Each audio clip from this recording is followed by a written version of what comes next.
பழைய காலங்களில் கடலின் ஆழத்தில் மனிதர்கள் புரிந்து கொள்ள முடியாத ஒரு பேரரக்கன் இருந்ததாக பல கதைகள் சொல்கின்றன. அந்த பேரரக்கனின் பெயர் லெவியாதன். பழமையான மத நூல்களில், குறிப்பாக புக் ஆஃப் ஜோப் மற்றும் ஹீப்ரு பைபிள் போன்ற நூல்களில் லெவியாதன் பற்றி குறிப்பிடப்பட்டுள்ளது.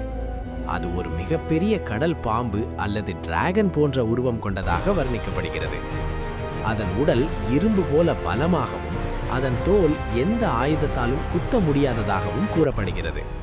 கடலில் அது நகரும்போது அலைகள் பெரும் புயலாக மாறும் என்று பழங்கால மக்கள் நம்பினர். சில வரலாற்றாளர்கள் இந்த கதைகள் உண்மையில் மிகப்பெரிய கடல் உயிரினங்களை பார்த்த மனிதர்களின் அனுபவங்களிலிருந்து உருவானதாக கருதுகின்றனர். ஆனால் பலருக்கு லெவியாதன் என்பது கடலின் மர்மத்தையும் மனிதர்களின் பயத்தையும் குறிக்கும் ஒரு சின்னமாகவே உள்ளது. இன்றும் கடலின் ஆழத்தில் என்ன இருக்கிறது என்பதை முழுமையாக மனிதர்கள் அறியவில்லை. அதனால்தான் லெவியாதன் போன்ற கதைகள் இன்னும் உலகத்தை ஆச்சரியப்படுத்திக் கொண்டே இருக்கின்றன.